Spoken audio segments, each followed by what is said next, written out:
Nama Om Vishnupadaya Krishna Pristaya Bhutale Srimati Bhakti Vedanta Swami Niti Namane Namaste Saraswati Deve Gauravani Pracharine Nirvishesha Shunyavadi Paschitati Shatarane Vanchakalpatarubhyascha Kripa Sindhubhya Evacha Patithanam Bhavaniyo Vaishnavebhyo Namo Namaha Sri Krishna Chaitanya Prabhu Nityananda Sri Advaita Gadadhara Shivasadi Gaur Bhakta Hare Krishna Krishna Krishna Hare Hare Hare Rama Rama Rama Hare Hare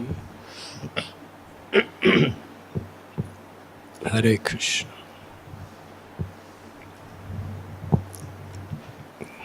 I asked His Holiness Radhanath Swami Maharaj what I should speak today.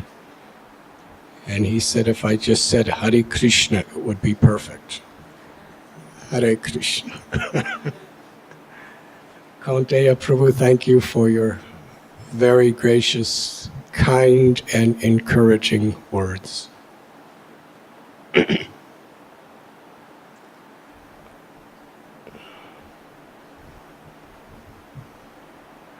I don't see things the way you see things, Kaunteya. When I go other places, I see all the good, and when I come to my own area, I usually see a lot of the shortcomings.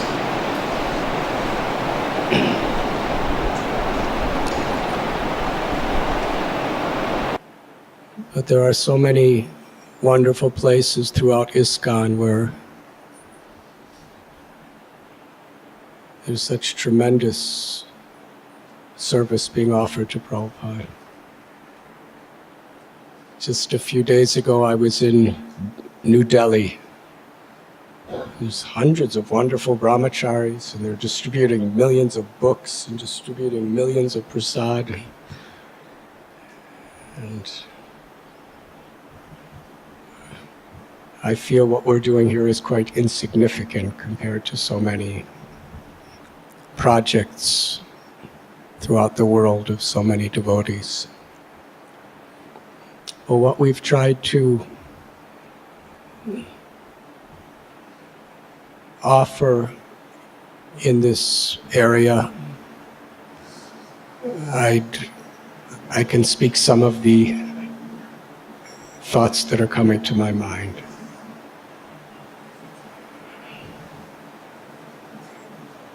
Wherever we may be, continuity is very important. And I've seen historically within ISKCON, wherever there's the right presentation, which means really prioritizing and emphasizing sadhana, Vaishnava relationships, and preaching. And high standards of deity worship, book distribution, where those core principles that Prabhupada teach us, if we really prioritize and there's continuity, despite the ups and the downs and the reasons for failure, if we just keep moving forward, then Krishna's there to bless us with incredible success. Sitting in front of me is Achutapriya Prabhu. He started with a few others in Ukraine under communist regime where there was persecution. Bhaktivinoda Goswami Maharaj was in Russia at the time. And these two devotees, Bhaktivinoda Goswami, he was so much feared by the KGB because of his qualifications, becoming a devotee. They actually interrogated him so strongly when he first started coming. and they were threatening him in so many ways. He was thinking, if the KGB is taking this Hare Krishna movement so serious, it must be the best thing. And they actually helped make him a devotee. But then he had to leave the country underground for years, because they were hunting for him. And Achyuta Priya Prabhu, through all the difficulties, with the inspiration of Niranjan Swami and others, they didn't give up. They just kept that emphasis on chanting Hare Krishna, studying Prabhupada's books, distributing Prabhupada's books, kirtan, Vaishnav relationships, gathering together. And Ukraine became one of the most successful projects in the world, and Russia is one of the most successful projects in the world. And even to this day, so many setbacks. Achyuta Priya Prabhu, he's sitting very humble like a sage. But there's hundreds and hundreds of people from the eastern Ukraine who are homeless, whose lives were threatened, whose families were killed, and they're coming to Western Ukraine with no money, no place to stay. And he and Narendra Maharaj have brought the devotees together to help all of these other Vaishnavas, to give them places to live, to give them a means of livelihood, to give them prasad, to give them association, to give them sociological, psychological, and spiritual inspiration to go on with their families and their lives. This is happening today. And it's this type of dedication to the Vaishnav community when the devotees see that their leaders really are there for them through thick and thin, they develop great faith. And when there's faith and inspiration, management becomes quite easy because people are enthusiastic to serve. When there's a lack of that faith and inspiration, then you have to do all kinds of roundabout ways of somehow or other getting people to do what has to be done. And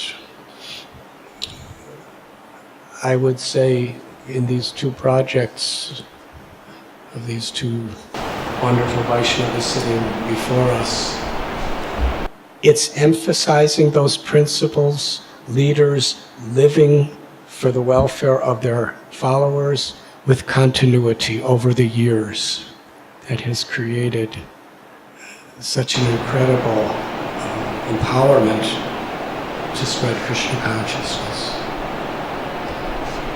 When Srila Prabhupada came to the West, sometimes I speak to Shyamsundar Prabhu, Gurudas Prabhu, Malati, Yamuna Devi, I used to speak to often. How is it that these grihastas went to London with nothing? One of the couples had a little baby. And they didn't know a single person. They had no money whatsoever. They had no place to stay. 3 grihasta couples. They come to a country most of them had never been before in their lives. And they started one of the most successful temples in the history of the world, of ISKCON, London. They had the Beatles chanting Hare Krishna. They had the #1 record in all of Europe, the Hare Krishna mantra. They were living with the most famous people on the planet. They got donations for a beautiful center, just a block and a half from the British Museum in downtown London. And this was all within a year of their coming there. And if you ask them how that happened, and within a year and a half after that, that center was so totally overfilled with new devotees, full-time devotees, hundreds, that Prabhupada saw devotees were sleeping on the stairs because there was just no space on the floors of any of the 5 or 6 floors, whatever it was. He said, ask George if he can give us a bigger place. And he got us, Bhaktivedanta Manor. And then they filled that up. So when you ask them how, they all say a similar story. That Srila Prabhupada, he sacrificed so much for us. He cared so much about us.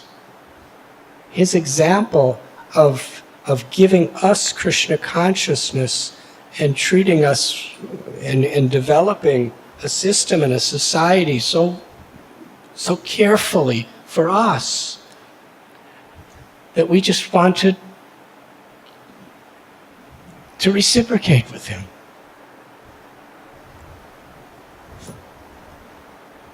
At the time they went to London, there was just a little tiny purple Bhagavad Gita, right? Which was a Macmillan highly edited, revised edition. And there was the 3 volumes of the first canto of Srimad Bhagavatam, and that was about it. There wasn't much more. So they weren't scholars. They were only devotees a couple years. They were grihastas. But Srila Prabhupada's example, how much he gave for them, gave them so much faith. There was actually no challenge and no impediment they weren't totally confident that they could overcome. Because they were nourished. Because they were there really, because they felt Prabhupada's love so deeply. So, in our little area, our zone, we've tried to emulate what we've learned from many of these great devotees. We put great emphasis on devotee care.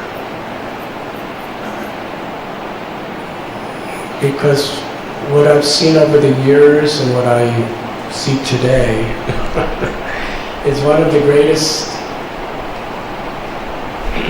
challenges we have to sustain and expand is disunity among the devotees, conflict among devotees,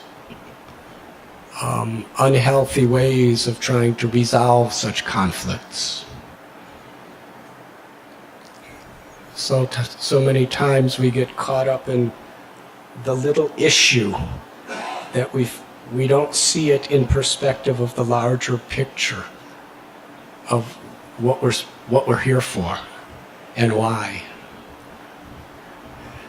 And if we don't keep that bigger picture of, we're here to assist Srila Prabhupada in spreading Sri Chaitanya Mahaprabhu's Prema Bhakti all over the world and to share it with each other, that's our purpose. If we forget that, then we get so much caught up in so many little issues. And we don't really have the right way to resolve it. But that's the big challenge, to keep devotees from fighting. And it's the basis of Krishna consciousness.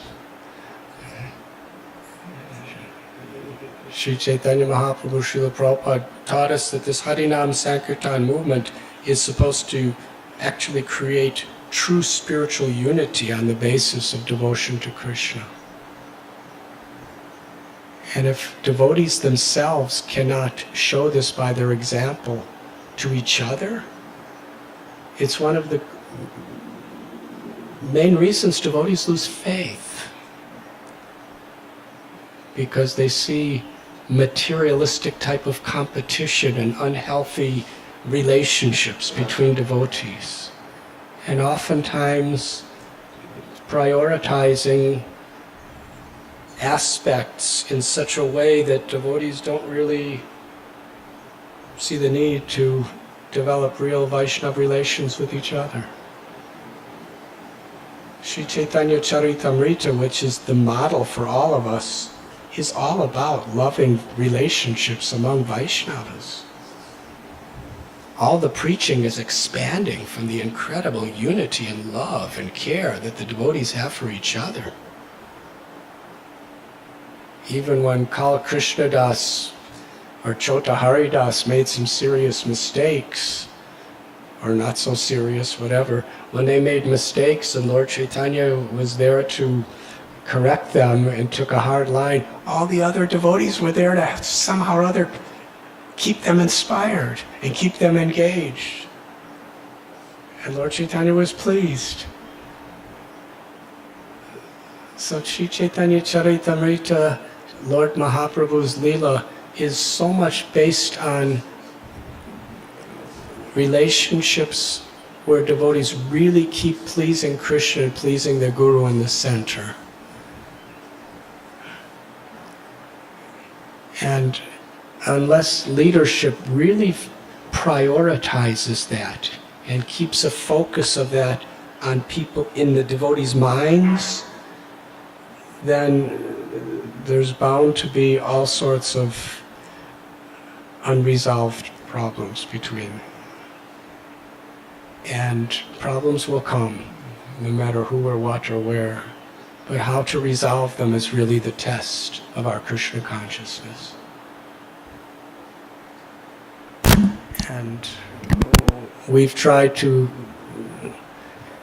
and I'm not saying we're so successful, but whatever little success we've had, I think a major part of it is that we've really tried to focus that relationships and these caring Vaishnav interactions as a community, as a society, is a major emphasis of what we need to do to please Krishna and Prabhupada.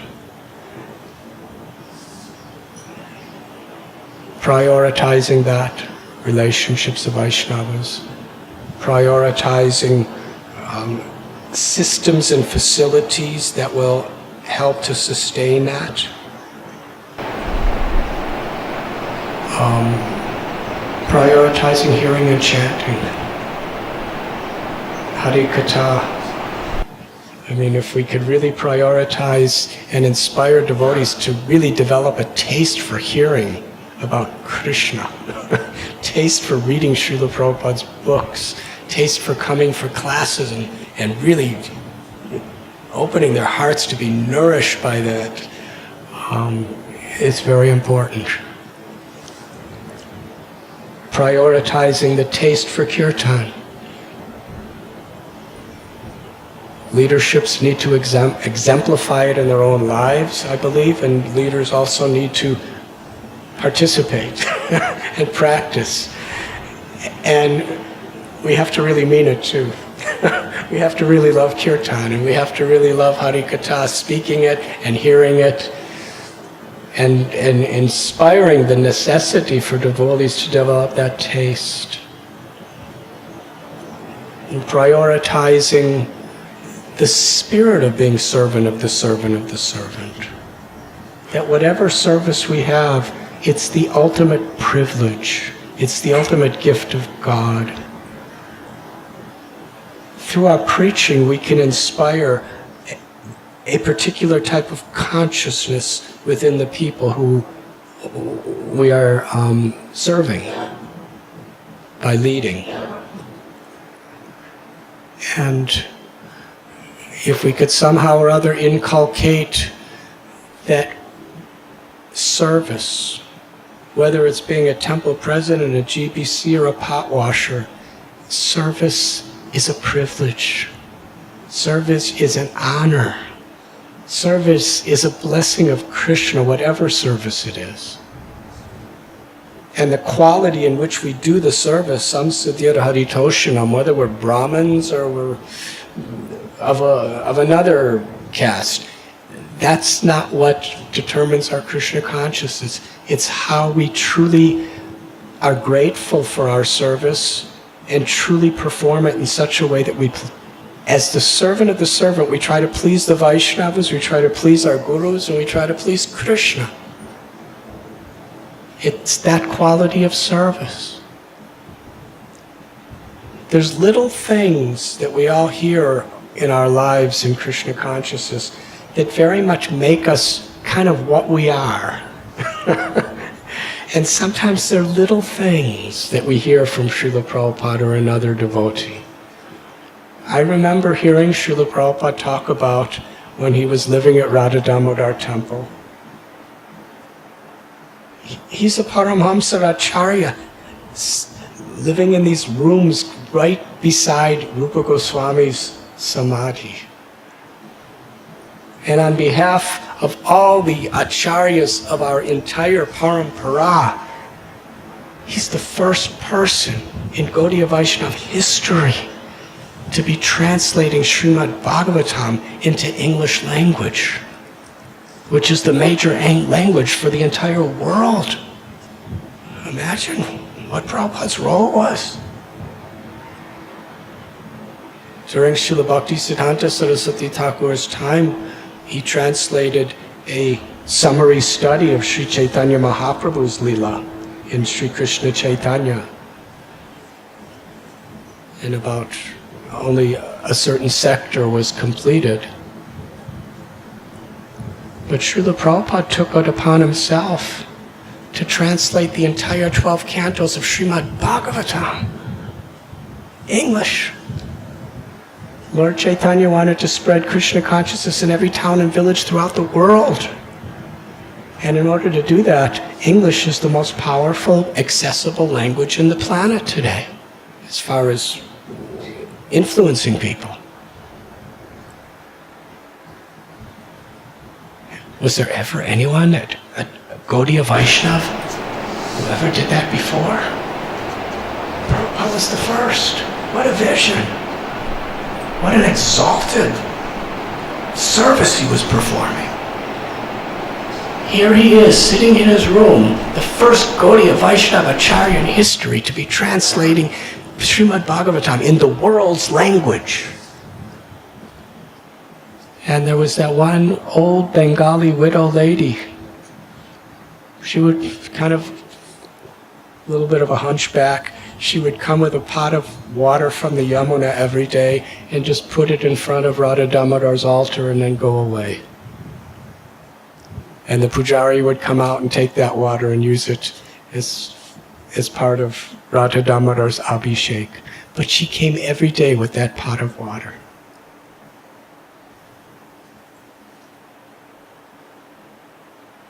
And Srila Prabhupada, in America, he's glorifying her. This is pure devotion. What was his service? And what was hers in comparison? And yet he was so deeply appreciating the sincerity of what she was doing. He was inspiring our hearts. His heart was inspired, obviously. And if you read Yamuna Devi Mataji's book, she used to talk with that lady. She knew her. She was a great inspiration for Yamuna Devi too, even though she was kind of an illiterate Bengali widow. So a little thing like that, when I heard it, it so much had an impact on me that Srila Prabhupada's ability to appreciate even such a small thing, how he could, by his appreciating that, he could give all of us so much hope and encourage us so much for any little thing that we can do. And by that encouragement, he can empower us to do great things. So that little example Prabhupada gave became so much a part of the way I try to lead people.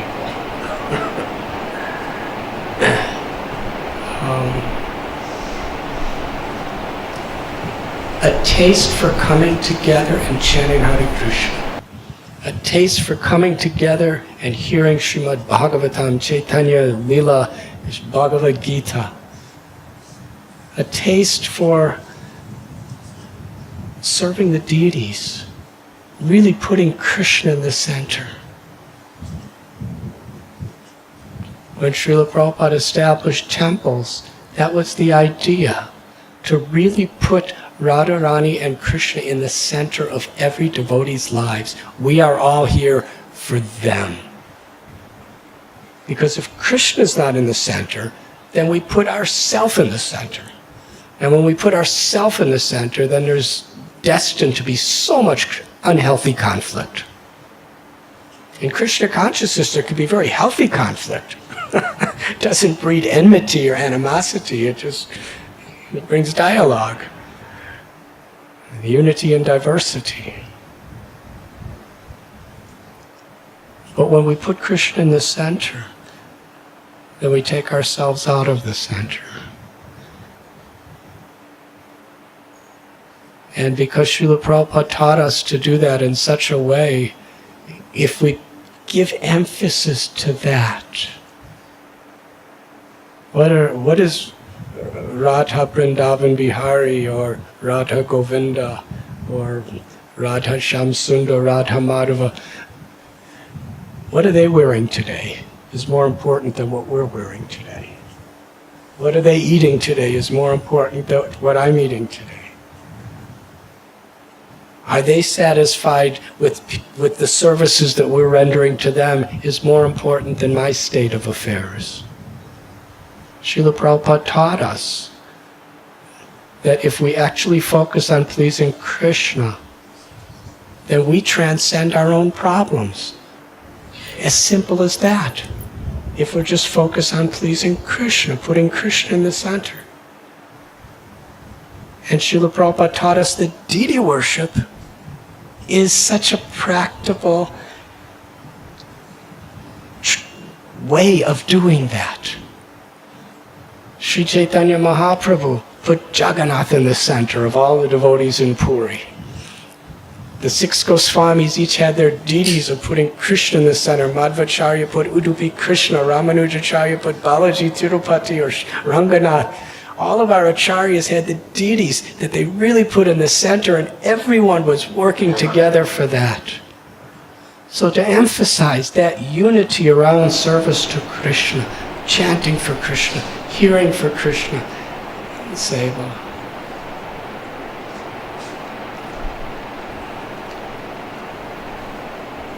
And my experience is with continuity, if we really keep that emphasis, then really sincere people are attracted.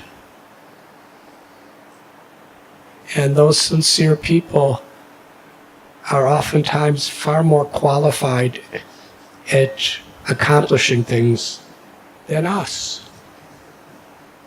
And if we could somehow or other inspire them and empower them and give them the freedom to really express their devotion, not try to micromanage them, then they become empowered. There's nothing more valuable than a sincere person. And if it's a person we really don't trust, then that's another story. But if it's a sincere person who really has the right motives, then to invest our trust and our encouragement and empower them and give them some space to actually develop something wonderful. Let them make mistakes, small mistakes. Try to help, but not try to rule over them. Try to inspire them and encourage them. Then people who have some qualification become more and more and more qualified and empowered. And they do wonderful things.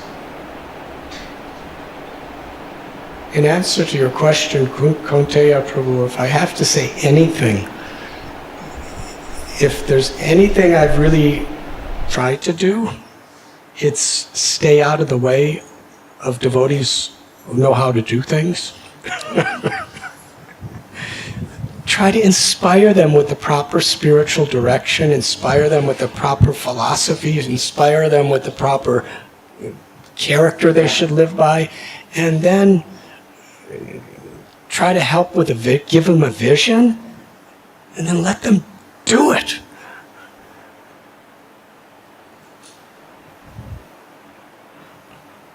We have many cows here, and these cows are Srila Prabhupada's cows, Radharani Krishna's cows. So I heard, because I used to take care of cows in my early days of Krishna consciousness. For about 7 years I took care of cows. But I'm not here. I got certain vision of Prabhupada, of how he expected us to take care of cows. Because Srila Prabhupada, that cow protection was not a detail. It was one of the foundational pillars of his society, in his vision, in his direction. He really, in his books, in his letters, he put strong direction. Cow protection doesn't mean not murdering them. It means loving them and making them happy. Now, Prabhupada gave us a few details, but just by saying loving them and making them happy means we have to fill in a lot of those details. What is it that makes a cow feel loved and happy? Srila Prabhupada gave us the principle.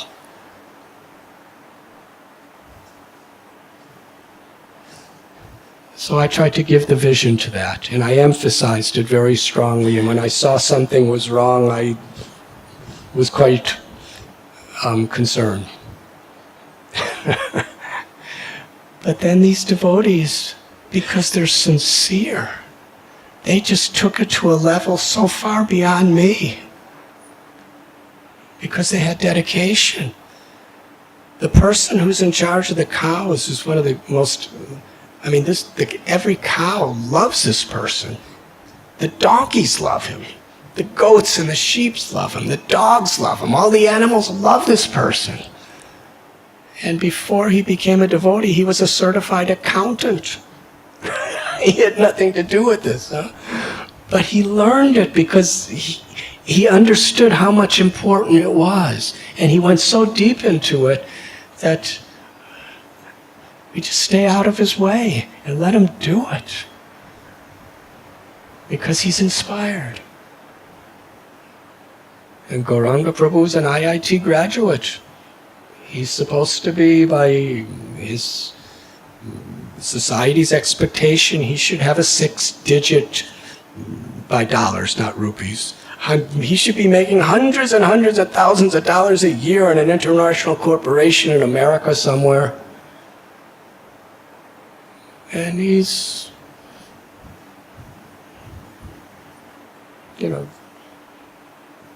living on the farm. But he's sincere. And he's inspired. So just give a vision and empower, and then give people the room to really to grow. And that is what I saw Prabhupada do. Srila Prabhupada didn't micromanage those 6 householders when he sent them to London. He didn't micromanage the devotees he sent to Europe or to India or all over America. This movement was spread all over the world by people he gave the space to really develop to their heart's content. And what empowered them is they felt encouraged, inspired. They felt that they were pleasing Prabhupada. So I think this is a very important. Qualified people come. And I don't mean just materially qualified as far as academic certifications, but qualified people means people who really come to Krishna consciousness because they want unmotivated, uninterrupted devotional service. They're not becoming because they want, some artha kama dhamma or moksha. If the preaching and the emphasis is very pure, as Srila Prabhupada preached, then the right people will come. And when we give those right people the right tools of sadhana and proper emphasis on Vaishnava relationships and so forth in Prabhupada's books, they will be empowered to do tremendous things for Prabhupada's society. I haven't had a bank account or signed a check since 1969.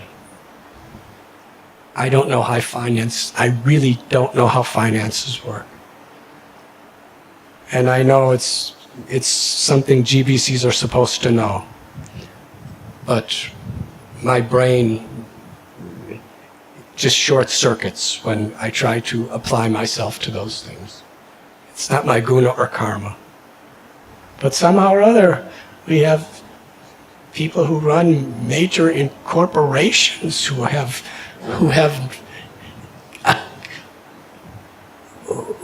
only want to give, and give. And they form our financial department. And I know they have no ulterior motives. They're not taking anything. Absolutely, all they do is give. So if you have people like that overseeing all the finances of all of our projects and all of our temples, I just ask them, is everything all right? And they say yes, and that's what I can do. So we have to be who we are, but we can inspire people who are what they are, who are much better than us. And I think that's one of the reasons for whatever progress we've made here. And pleasing Vaishnavas. Hospitality is really important. If we want to spread our movement, our own devotees really have to feel wanted and valued. And the guests that come have to feel wanted and valued. If a guest comes to our temple, unless they're either really, really serious seekers of the soul or dysfunctional, anything in between, if they come to our temple and they don't feel valued and welcomed, they're probably not going to come back. So to develop a system to actually make our guests feel very, very welcome and valued.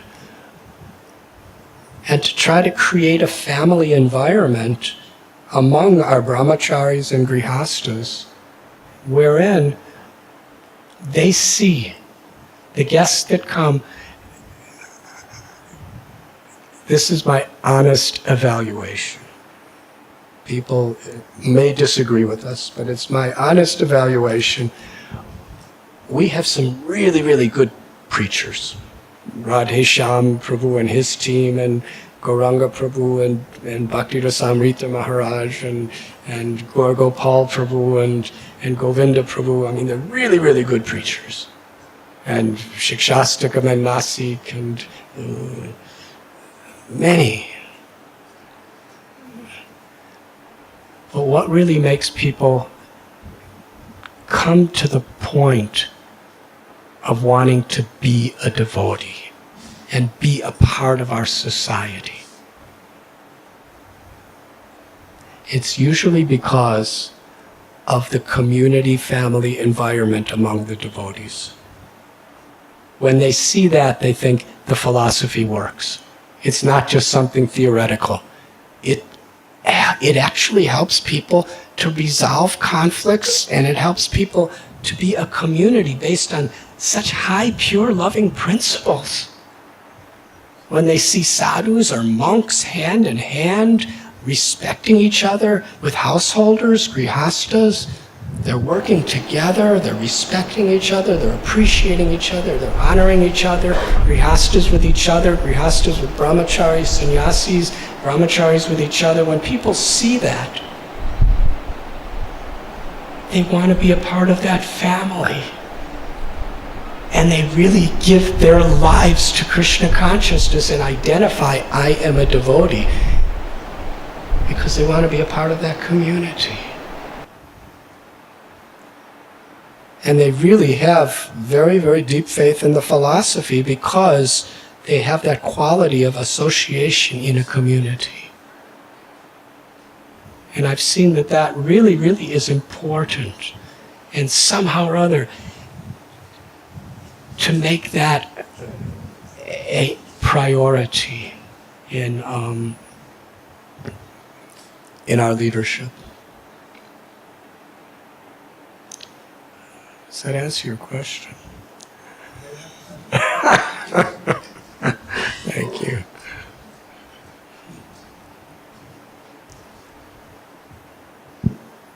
Thank you very much, Maharaj. Who else would you like to ask a question? How many of you have questions to ask Maharaj? How many of you would like to ask questions?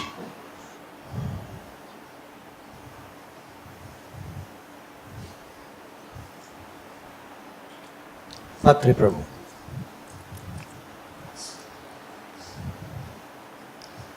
Hare Krishna. Thank you, Maharaj, very much for your wonderful sharing of your heart. And it's very relevant.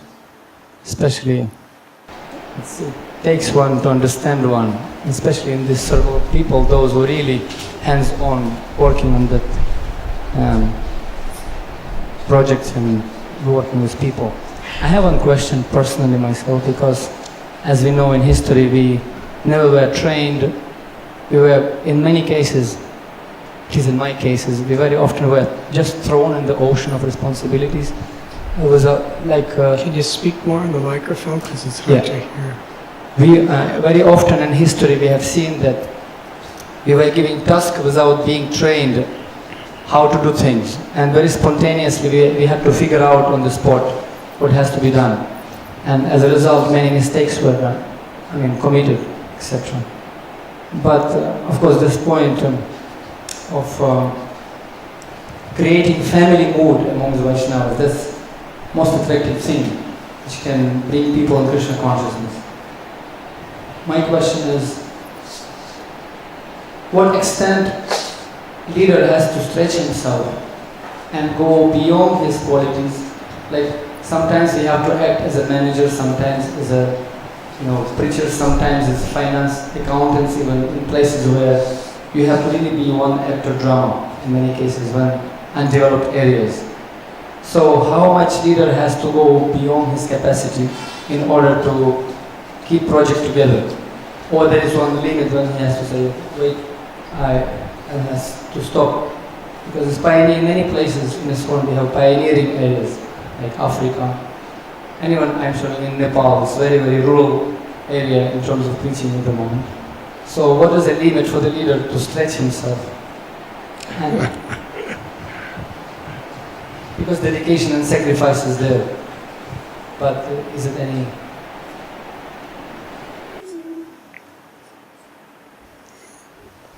We were speaking this morning about foundational principles.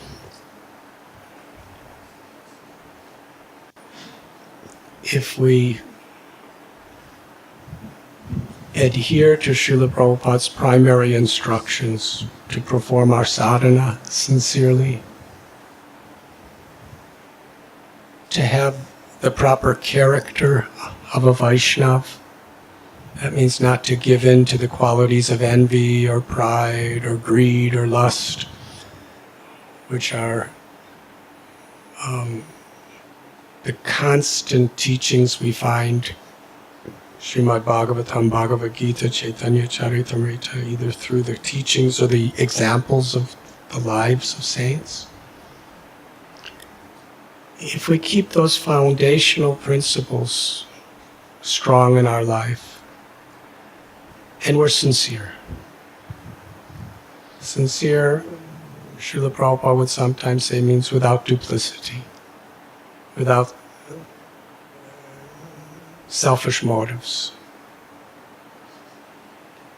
If we're sincerely trying to serve our Guru, Srila Prabhupada's mission, our Gurus, our Vaishnavas, the conditioned souls, and we keep that balance where we get, enough rest so our body and mind are operating correctly, and enough sadhana that we have spiritual strength. And beyond that, if we have that sincerity, and Krishna gives us the intelligence, and Krishna gives us the empowerment. And if we have that sincerity, the challenges and the tests and even our own shortcomings actually bring about incredible realizations and empowerment. And that's part of surrender. Surrender means we surrender to a higher power beyond our own. If we could do anything the way we know how to do it and be successful, then in many ways we're very unfortunate spiritually.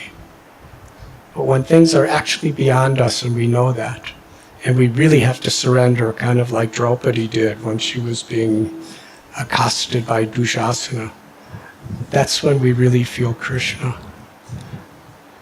And Srila Prabhupada put us in the field where we actually can surrender like that. And that's a blessing, where we understand it's beyond me, I can't do it.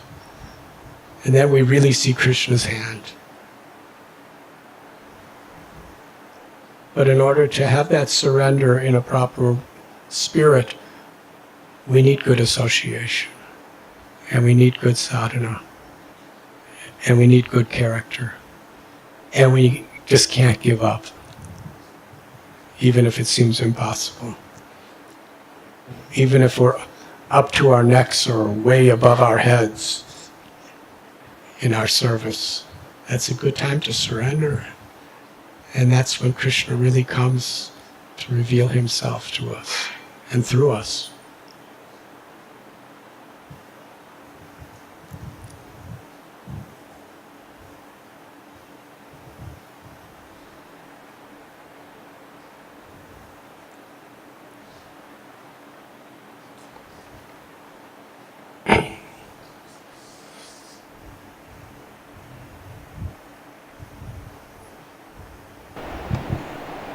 Krishna Maharaji, thank you very much for your wonderful insight and your thoughts. And I wonder, in ISKCON, the success we measure, shall we see others' success, the value, the achievement they have? Like Chopati has a success in different way, and Delhi has a success in a different way. Achyutapriya Prabhu has a success in a different way. Shall we copy the role model of the other success, or like Achyutapriya Prabhu is presenting his difficulties in making success, like me in Burma also. So shall we copy that, or shall we do our best to bring success? Where just now you mentioned that we were placed in that place where that environment is not as ripe as other places. So can you please enlighten me on that? I can. Yes, Tukaram Prabhu. Just to add to what Srivas Prabhu said, I end up comparing myself to you a lot because I consider you my father. I try and model myself in your image, and I try to say the things you say and be like you are. And it's kind of almost a bit of a comedy because in many ways I'm so grammatically diametrically different than you. And so, you're a very qualified person. I have no qualification. Anyway, in my 40s, I'm starting to realize just how different we actually are. And so in the same way that Srivas Punapur asked about, we may be in a place that has its particular set of challenges, and do we just, look at another place without taking that into consideration, try to copy them directly? I'd also maybe like to add to this question that when trying to emulate great souls, as young devotees, is there some limit to how much we should try to emulate them directly? Is there something maybe you could add on a personal note as well as the situation like he asked? Sort of an addendum to his question.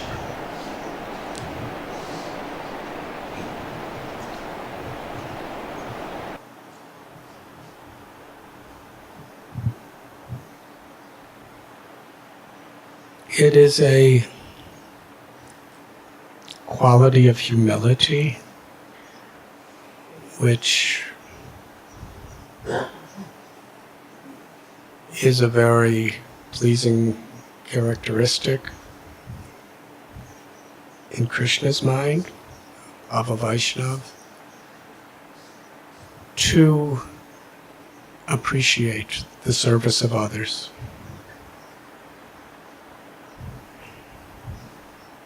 Srila Prabhupada empowered so many devotees just by appreciating what they did. And knowing that Prabhupada was appreciating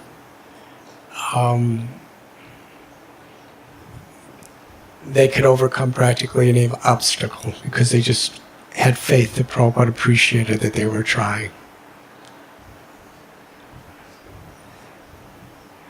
At the same time,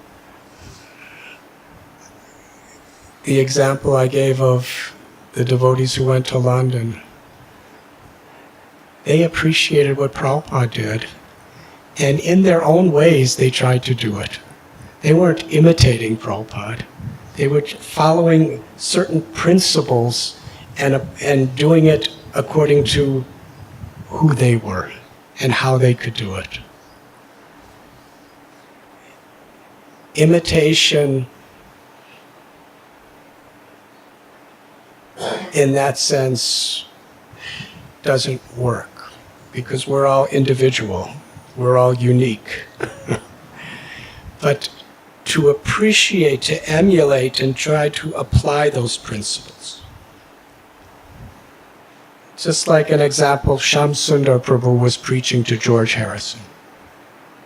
His way of preaching to George Harrison was very different than Srila Prabhupada's way. Prabhupada was the Acharya. If Shyam Sundar tried to be the Acharya to George, it wouldn't have worked. He was his friend. He was just his equal friend. And in that way, he could repeat essentially the same teachings of Prabhupada, but in his way, and it really worked. So, when we try to follow in the footsteps of Srila Prabhupada, we've seen in the past when even very, very empowered, blessed senior leaders of our society tried to imitate Prabhupada, it was unsustainable. But if we emulate the principles that Prabhupada has given us, and then according to our relationships with others and according to our own possibly semi-conditioned nature, we serve by following Prabhupada's footsteps. Then that's real preaching. Srila Prabhupada taught us to teach according to our realizations. We could teach the same truth. That takes humility.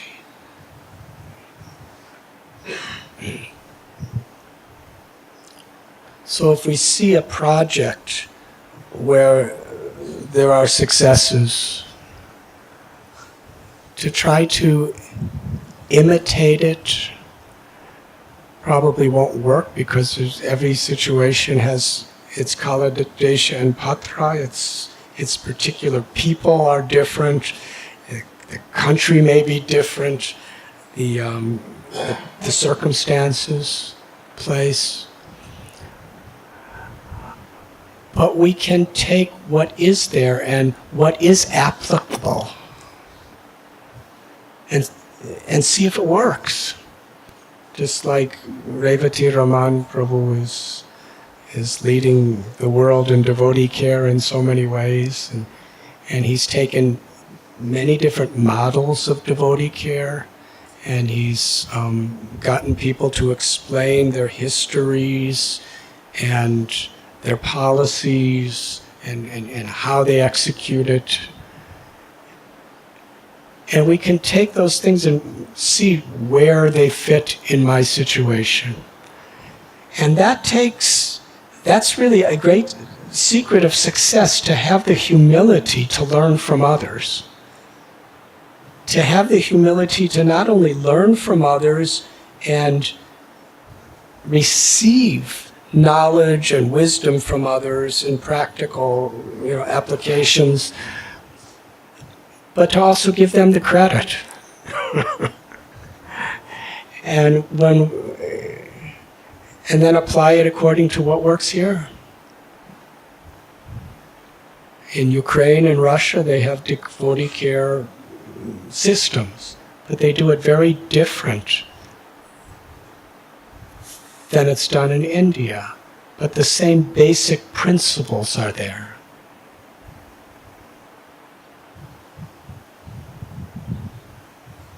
So, we can't imitate, but we can appreciate, and we can emulate.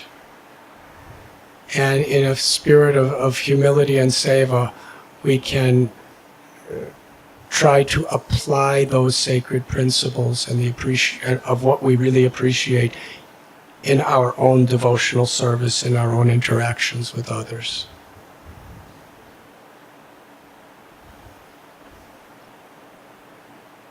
Does that answer your question? Yes. And I think this is a lot what the organizational development team is doing, is they're taking so many excellent, successful models from various parts of ISKCON on many different levels, of management, of organization, of preaching, deity worship, on every level. Taking, very, very excellent, successful models, farming, environmental communities, and sharing that. And it's not that in our particular location we can necessarily imitate any one of them, but we could see what's working for them and what principles and what priorities. And then we apply, and then with our own mature, sincere desire to develop our project, we can accelerate our progress by decades by assimilating and applying, according to the time and place and circumstance, the realizations that have made other projects successful. That's a great contribution. We should be humble and eager to accept.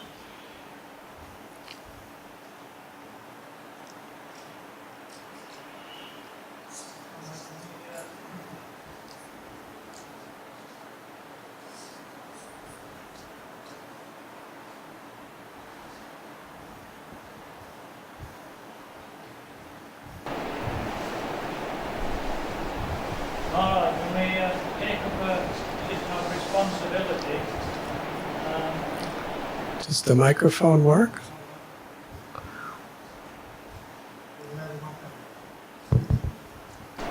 There you go. When we take up a position of responsibility, we have to be careful that we don't try to rule over others, but develop deep friendship with them and develop a community and family spirit and work in that way, if I understood what you were saying. But sometimes, in order to keep the project going, we have to sometimes put a bit of pressure on in order to keep the ball rolling sort of thing. Otherwise, we can become too caught up in relationships and not in achieving. So I wonder what your understanding is of balancing these two things. From my opinion, from my understanding, is that if we do develop proper relationships, then the subordinate will not feel burdened by a little bit of pressure from the leader. He'll see it as an act of that he's not being exploited, and he'll try to reciprocate.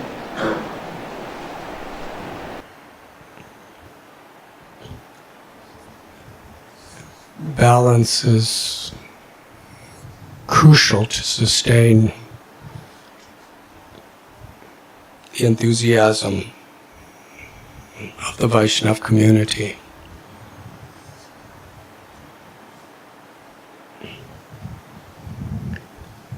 Srila Prabhupada would sometimes really chastise devotees. And from some of his disciples we hear the most ecstatic highlight of their life was being chastised by Prabhupada. Even though when it actually happened, it may have been devastating. But actually, after they recovered, they were so grateful, they were so thankful, they were so happy. And now when they talk about Prabhupada, that's what they share with the world. I was chastised by Prabhupada. I remember, and I tell the story often, His Holiness Bhakti Tirtha Swami. He was sending letters to Srila Prabhupada when Srila Prabhupada was in his last months in this physical world with us. And Bhakti Tirtha Swami was in the communist countries distributing his books, sets of his books, in colleges and universities and libraries. And he was having all kinds of life-endangered pastimes and really adventures. And he would send these stories to Prabhupada, and Prabhupada just loved it. He would ask Tamal Krishna Goswami to read it again and again and again, and when guests would come, he would have Tamal Krishna Goswami Maharaj read it to the guests. Because this person was risking his life, and he was so blissfully risking his life to please his guru by distributing books. So Prabhupada came to London, Bhaktivedanta Manor, and Bhakti Tirtha Swami and Krishna Kshetra Prabhus. They drove all the way from Eastern Europe, non-stop practically, to London. And they got there and they were in the temple room, and Tamal Krishna Goswami said he went down and met Bhakti Tirtha Swami Maharaj, whose name was Ganasham Prabhu at the time. He said, "Come up and meet Prabhupada." And when Prabhupada saw him, Srila Prabhupada couldn't even walk. He embraced Bhakti Tirtha Swami and cried and said, "Thank you, your life is successful." That spread to the whole world practically instantly. That Prabhupada embraced a devotee, wept tears, and said, "Your life is successful. Thank you." The next day, Tamal Krishna Goswami got the new report from Bhakti Tirtha or Ganasham Prabhu, and he thought, why don't you read it to Prabhupada? That Prabhupada would really enjoy that. So this was like the ultimate highlight of Ganasham Prabhu's life. I get to read my report directly to Prabhupada and see how happy he is. Because previously he would only get letters from Tamal Krishna Goswami describing how happy Prabhupada was from halfway around the world. Now he gets to read it and see for himself, and he started reading, and Prabhupada was laying in his bed and didn't even look at him, started talking to somebody else. Bhakti Tirtha, Ganasham Prabhu stopped reading, Prabhupada was talking to somebody. He started reading. As soon as he started reading again, Prabhupada started talking to somebody else. Wouldn't look at him. completely ignored him and neglected him totally. And when Tamal Krishna Goswami saw what was going on, it was really painful. He said to Prabhupada, wouldn't look at him. He was just talking to people every time he's trying to just read his report. And then Tamal Krishna Goswami said to Ganesham Prabhupada, I think you better go.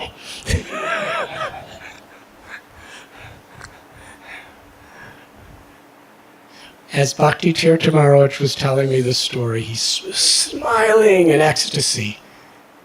He said, I feel more ecstatic by the second encounter with Prabhupada than when he embraced me and said my life was successful.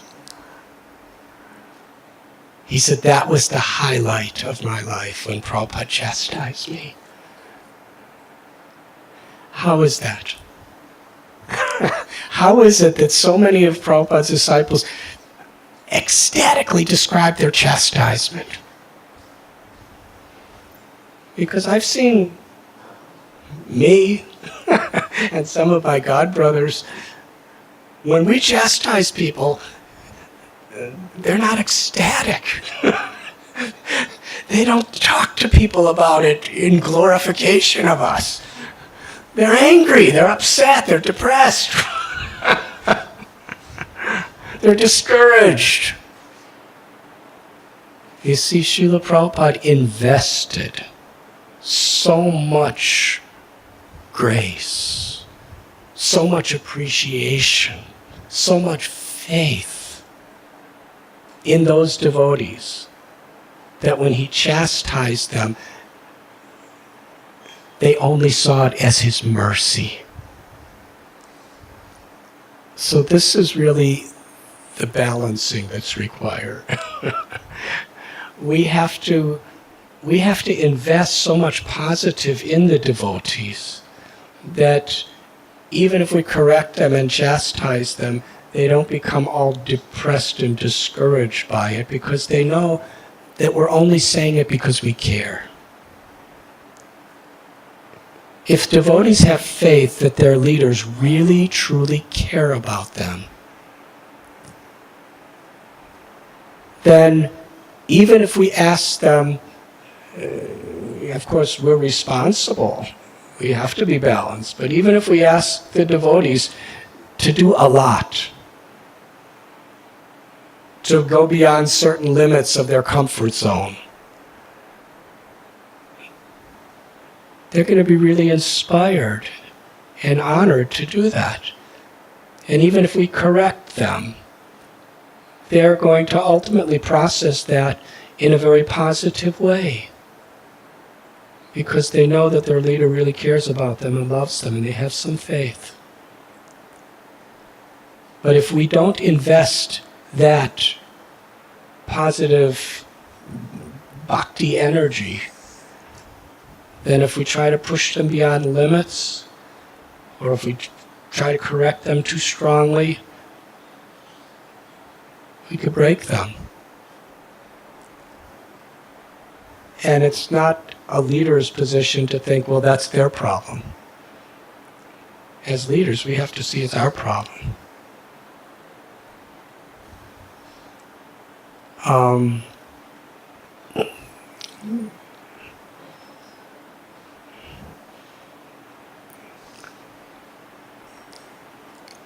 I saw certain leaders in our society in the 80s, and I talked to them.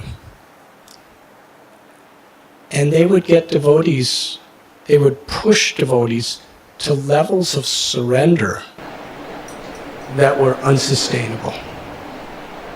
And I saw devotees just, their faith, they felt exploited, and their faith was broken. And some of those leaders, I would hear them say that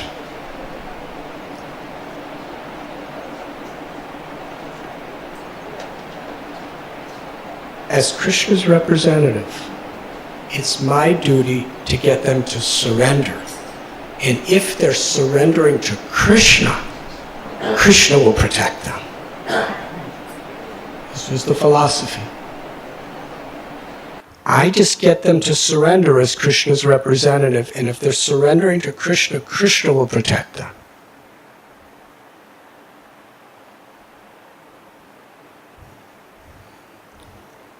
But there was something missing there. As a representative of Krishna, the leader's supposed to protect them on behalf of Krishna. Not just cast them into surrender and Krishna will protect them. We're supposed to be protecting them on behalf of Krishna. That balance is required. Does that answer your question?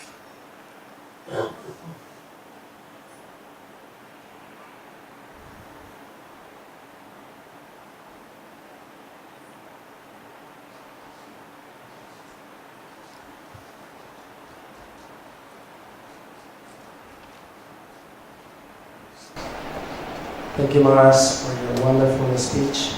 You make things look very simple when you speak. I really appreciate that. Give a lot of inspiration. In this ISKCON that we're living today, that is a multi-guru society, multi-zones, multi-temples, sometimes in one zone, few GBCs. Sometimes we face so many challenges how to accomplish one thing with so many instructions, different line of authorities, and we cannot accomplish things. But I see in your personal life and in your disciples that you achieve so many things, although we're in this kind of umbrella. So could you kindly elaborate on that, how we can accomplish and move things forward with this system that we're living now?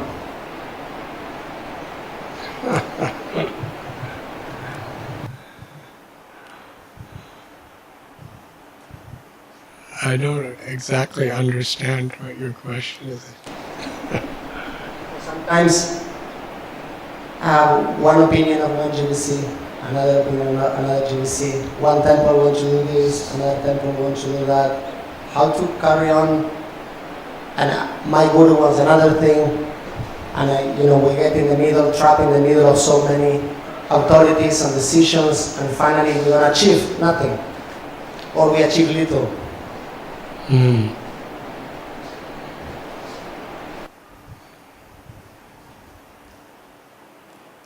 We should attend the GBC college because I think this is a major reason why this college is here. Is future leaders actually learn together from all over the world, the future gurus of our society and the future GBCs of the society, learn to have communication and camaraderie with each other, and actually, create a culture and policies of how the Shiksha Gurus and the Diksha Gurus are meant to cooperate with each other and what they mean in our life. In the parallel lines of authority idea, there's the GBC, there's the temple presidents, there's Shiksha Gurus, there's Diksha Gurus, there's Sankirtan leaders, and there's traveling sannyasis, and so many people who sometimes pose as our authorities. They have different views and different ideas and different ways. And for the general devotees, His Holiness Giriraj Swami Maharaj Ki Jai.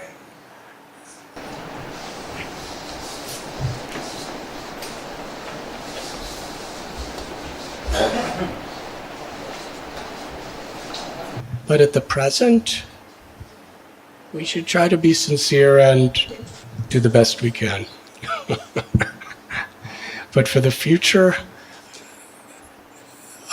projects like this GBC College is there to actually address these issues at their core for the future, to create systems and policies and communications by which common devotees never have to be confused like this. because it's actually a sad thing when people come to Krishna consciousness. They put their hearts on the line. Devotees give their hearts to Srila Prabhupada's message, to Sri Chaitanya Mahaprabhu's grace. And many people really come just with open hearts, eager to learn and eager to surrender. And it's really a tragedy for us as leaders if any of those people who come with such an open desire to give their hearts and their lives, when due to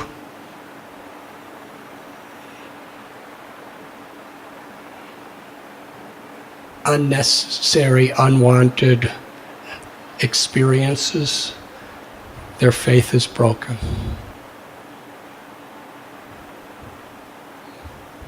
Sometimes they're brokenhearted, sometimes they're bitter. That should never happen. And it's not the leader's position to say that's their karma. It's the leader's position to devise systems and a community and a culture so that doesn't happen to people. People should feel, when they come to our society, they should feel that they're going to be cared for, protected, and they're going to be inspired to serve and surrender from the moment they come to the day they die. And they should see examples of how devotees, till their last breath, were gratefully part of our society. And as a growing movement, a new movement, our movement began in this universe when Krishna spoke to Brahma about 1.5 trillion years ago. And before that, it was just going on in Goloka Vrindavan eternally. So it's the eternal pastimes of the world, of the spiritual world, the Krishna consciousness movement. But in the form of spreading throughout the world as ISKCON, it began in 1965 when Srila Prabhupada left Calcutta on the Jaladuta 50 years ago today. And like any other spiritual movement, when the Acharya leaves, and he left, and even his senior-most disciples were not even hardly a fraction as senior as many of you are today. As far as years within our practicing, there was a lot of growing pains. And that's natural. It's incredible how well we've come through it. Because, many devotees have remained faithful to Prabhupada's principle of remaining united under a GBC, which Prabhupada emphasized a lot. We still have an international movement despite all the heartbreaks and problems that we've had. And we're meant to learn from those mistakes that we may have made and mistakes that others may have made.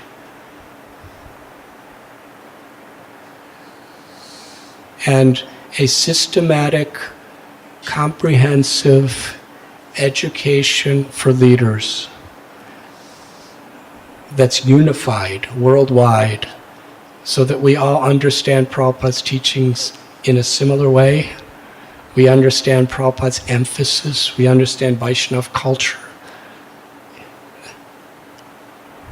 And we have tools based on the wisdom and the experience of many other devotees to actually render wonderful devotional service.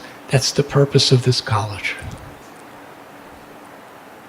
It's to actually liberate us from so many of the difficulties that you're speaking about now.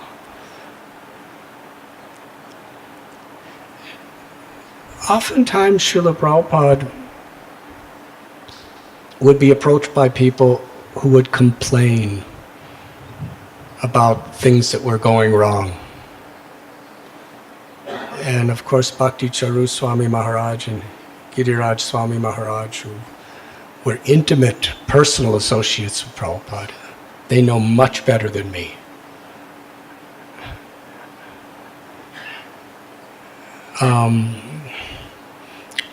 But Prabhupada would often tell them, then do something better. Yes? Then you do it a better way.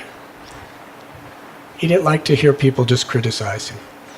He wanted to see people who were willing to do it, either to cooperate and do it a better way. And that's what this college is about. That I think we've all been wounded and we've all been hurt by past mistakes, by past shortcomings in leadership over the decades, by systems and policies that really weren't working. But because we've remained united on the basis of this principle of Srila Prabhupada, we now all together, individually and collectively, have an opportunity to really create something with all the wisdom and knowledge of what we've experienced collectively, to create a really strong, spiritually empowered, worldwide community of devotees. And that's what Srila Prabhupada and Lord Chaitanya Mahaprabhu and our whole parampara is calling for us to do. And this college that we're attending now is a sincere and earnest attempt to do that. We're very grateful that we're together for this purpose.